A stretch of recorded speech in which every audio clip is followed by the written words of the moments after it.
Hi, it's Carolyn. I'm here to help you learn how to bake and decorate amazing cakes. And in this video, I'm going to show you how to decorate this Minnie Mouse cake. It's a pretty simple design. And like always, I'm starting with my cakes already baked, filled, iced, and they are in the refrigerator waiting to be decorated. I have tons of videos showing you how I do that process, and I will link that below. I will also link below all of the tools that I use and any other videos that I reference. So let's get started. Okay, I always tell you guys I measure my cake and I print everything out the size that I want it to be. And here's what I mean. So I go over to my cake, it's already iced and it's in the refrigerator, and I take my ruler and I see how big the top of the cake is. So I think it was like 3.5 inches by 4 inches tall that I wanted the topper to be. And then how tall do I want the mini ears to be? So I just hold my ruler wherever I'm going to put these decorations and figure out how tall and how wide I need everything to be. I have gum tex powder, Tylose powder, CMC powder. It's all basically the same thing. I mix it into my marshmallow fondant. I only use marshmallow fondant. I get the best result using marshmallow fondant. You knead it in there, roll it out, let it sit, and it's going to set up harder and be so much easier to work with. I will link this below. I have a piece of non-slip pad underneath my cutting board so it doesn't slide around, an X-Acto knife with a wet paper towel, a Dresden tool, and a little bit of water. I printed out this number 2, the size that I wanted it to be from measuring my cake, and I rolled out this gold fondant really thin. I let it sit for about 20 minutes, and now I'm using my trace cut and smooth method to create these decorations. I'm using my Dresden tool to trace lightly onto that fondant so I can transfer the line, and then I'm using my X-Acto knife, and do you see how I'm working in little sections here? And I am just cutting this number out of the fondant. And anytime I cut anything out of fondant, I'm going to take my time and smooth those cuts. Now I rolled out that other fondant about a 1/2 inch thick, and I'm just putting this number 2 on that gold fondant. So I'm doing a gold number 2 on a gold backing. Usually I do a different colored backing, but this time I wanted to do the same color. And I got a little bit of water behind the number 2, and I am cutting out an even border. So anytime I cut anything out of thicker fondant, I always just stick the tip of the X-Acto knife in there to make a guideline first. That way I'm not going to mess up the fondant when I cut it out. Once I have that guideline, then I stick the tip of the blade all the way down to the cutting board and cut it out. And when I'm in these small areas, I work in little sections. And do you see how I'm kind of pulling the fondant away? That way I don't mess it up. So those small areas can get a little tricky. You just have to take your time. And then once I have the entire thing out, I'm going to flip it over, use my fingers, and use my tools to smooth my cuts. Do you see how jagged that fondant looks? You have to take your time and smooth the cuts. I'm pushing the fondant back down on itself to make it look nice and pretty. Then I flip it over, and I do the same thing from the front, just smoothing everything out to make it look really nice. And I'm going to realign that back on the picture so it dries to the correct shape and set it on a cutting board and just leave that out at room temperature to dry. Now I'm rolling out the border, so I rolled this gold fondant really long and used my fondant smoother to smooth it out. Now I had people asking me how I use my ribbon cutter. So there are a bunch of different pieces in here. One side of those blades has a little nubbin, if you will, and the other side doesn't. And there are small pieces and there are wider pieces, so you can just put this together and put the pieces in between those two blades. That's how wide your ribbon is going to be. So you could just decide however wide you want it to be and then screw the end on. And then I'm just cutting a pretty thick piece for the gold one, straighten it with my rulers. And then I want to do a thinner piece of pink in the front. So I'm rolling this pink fondant out really long, and then I'm taking that apart and I'm making the ribbon a little thinner and cutting a long strip and straightening it with my rulers. Now I want to paint this gold. I have some Rolcom Super Gold powder. I will link that below, and a little bit of lemon extract. And I already have some in a cup, some of that powder. I poured some of that extract in there, and it makes like a little liquid that I can use to paint this gold. Now the lemon extract evaporates very quickly, so it doesn't stay wet for too long, and I always make sure that I paint 2 coats. Now let's stack the cake. I got that out of the refrigerator. The icing is cold and hard. I'm not going to mess it up. I always wash my hands when I do this, and I'm taking my little sewing ruler to measure how tall these straws have to be, marking with a Sharpie marker, and then I take my scissors and I cut that marker off and throw that end away and stick the straws in the bottom, get a little bit of icing down after I make sure that it's level, and I have a video where I go into detail on how I stack cakes. I will link that in the description for you. Make sure that it's level once the top tier is on, and and I dowel it through the cake down into the cake board and patch that hole with some icing. Now I want to clean the cake board with a wet paper towel and get some piping gel around the bottom perimeter where I'm putting this bottom border. Start in the back, wrap it around, and where it meets, cut it and press that seam together.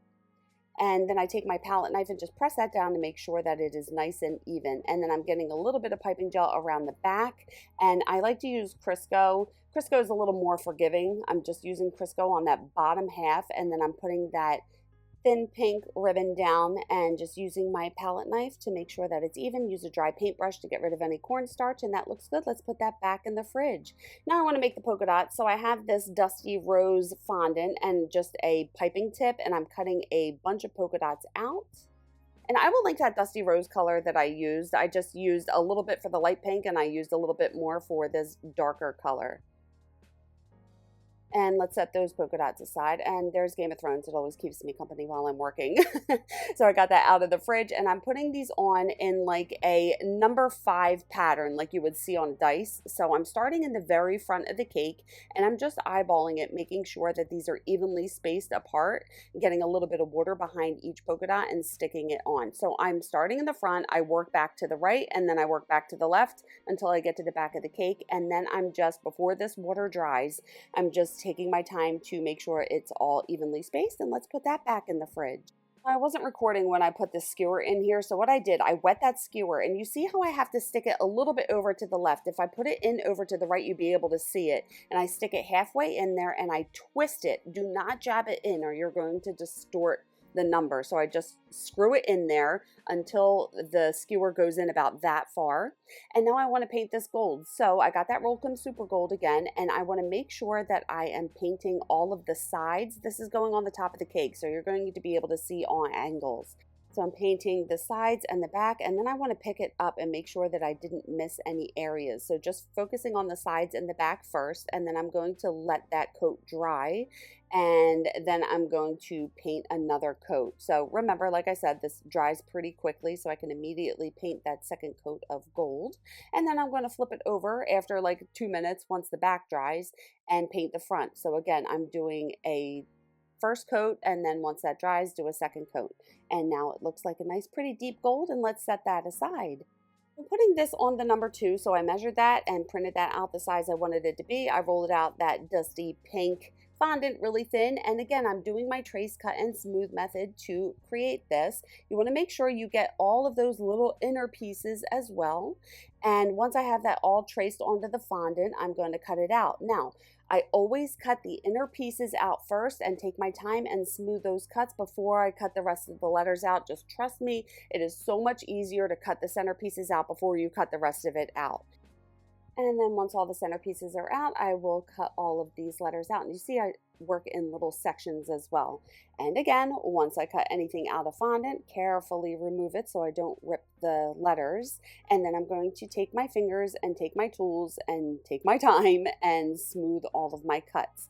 Once that is all smooth, I'm going to realign that on top of the picture. Once I have all of those letters cut out, I have this darker dusty rose fondant, and I'm going to get a little bit of water on the back, and I want to cut a background. I want to put it on the background.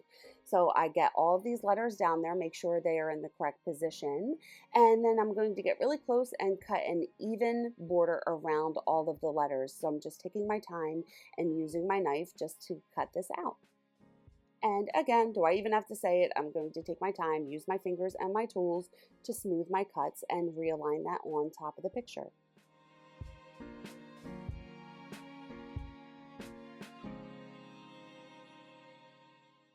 And I want this to dry flat, so I'm just going to set this aside and let it dry at room temperature. Now I'm making the ears, so I rolled out that fondant a little thicker. I'm using these circle cutters to make the ears, and I want to make sure the name fits in there. I will link the fonts that I used below. I can't remember the names now, but again, I'm taking my Dresden tool and I'm tracing the letters on here. And then I need to deepen these letters because I'm going to be painting these gold. So I'm just working in little sections here and using the thinner end of my Dresden tool and just deepening the letters. And I go over it a few times. I don't just push really hard at once. I'm doing kind of like little layers like I do when I paint everything gold. Just it's easier to work in little sections and use light pressure. That way I'm not going to mess it up.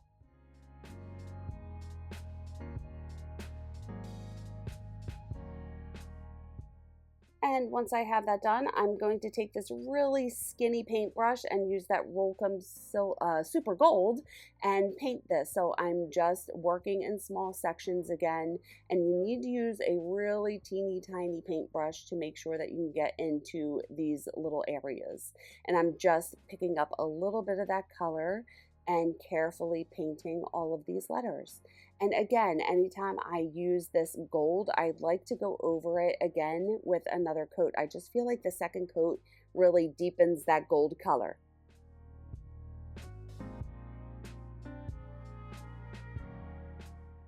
And then I let that dry for about 3 minutes. Sorry, I had to get really close. I'm making sure that that is centered in there, and I am cutting that circle out.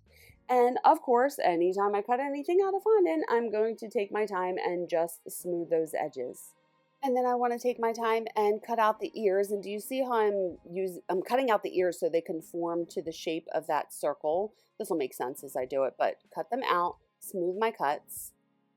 And now you can see how the ears fit on that circle perfectly. Now I have a little bit of shortening and this bow mold. I don't know if they still make this one, but I can find bow molds and link them below. And I'm just getting a little bit of shortening in there, and then some of that lighter pink fondant and pressing that down, lift it up, and then I want to use my X-Acto knife just to cut that out. And then once that's all cut out, I'm going to smooth my cuts, of course.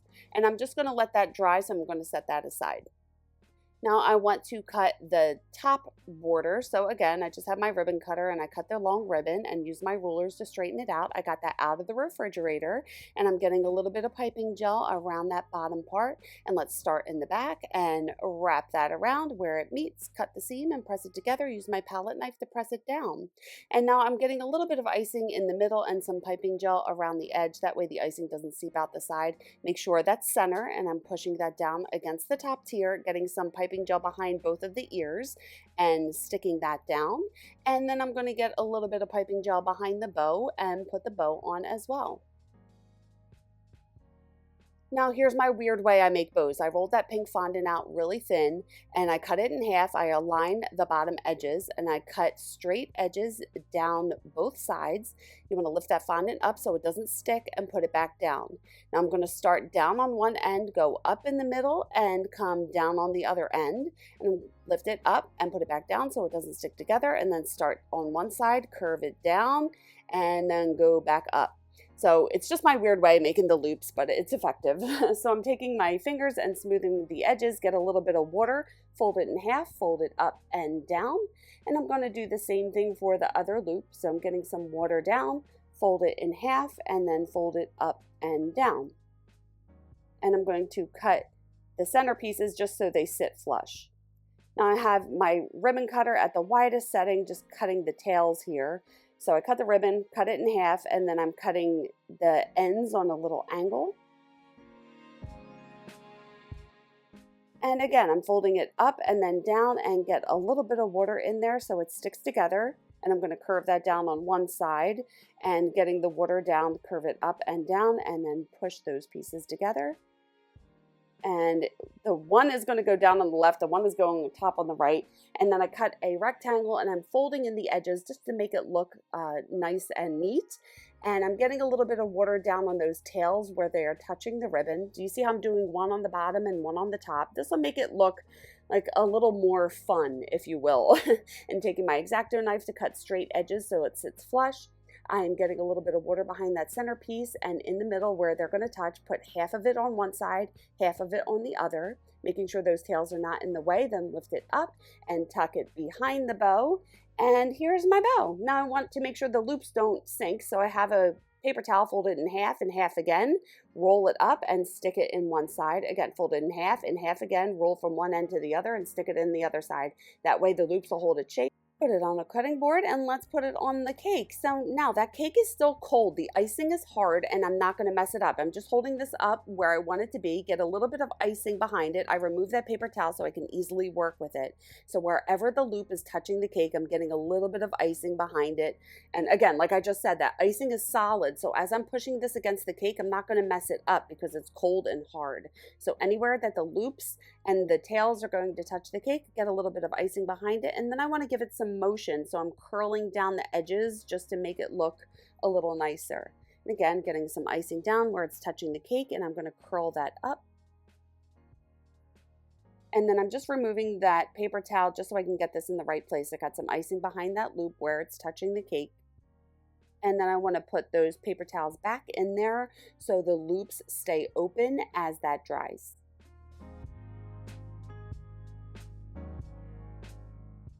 And just getting a little bit of piping gel behind there, just making sure that's sticking down, and that looks good. Let's put that back in the fridge.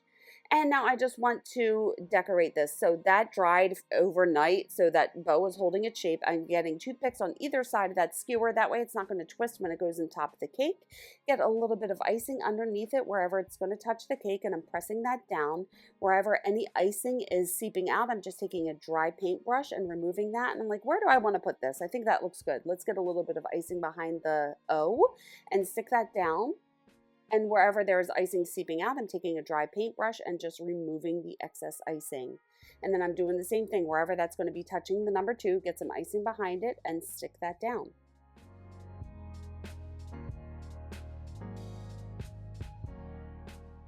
And there is the cake. How pretty is that? So there you go. How pretty is this cake? I like the simple designs. Sometimes less is more, and I do love how it has the big statement bow on it. And I do have a video where I go into deeper detail on how I make that big bow, and I will link that below for you. And it took everything in me to not add curlies, but this design did not need curlies. And if you don't know what curlies are, I put them on almost all of my cakes because I'm addicted, but I think this one warranted just a nice, simple look to it. But you can always add curlies if you want. On the inside, the top tier is a 2-layer not torted 4-inch, and the bottom tier is a 2-layer torted 6-inch. And I have a video where I talk about when I tort and when I don't tort my cakes, and I will link that in the description. And it feeds like 20 to 25 people. So I think that's it. What new techniques did you learn in this video? I would love to know. Leave them in the comments below. And just a reminder, I do have a Cake Academy membership program where I can help you elevate your cakes to the next level. I will link all that information in the description. Please like this video if you liked it, and if you're enjoying my tutorials, I would be so grateful if you could buy me a coffee. My link is down below. And I would love it if you would keep in touch on socials, and you could check out my website. And if you want to see another mini cake, you can watch this video next and hit subscribe and the bell if you haven't already. Thank you so much for watching. I love you guys. And remember, it's cake. Have fun. I will see you on the next one. Bye.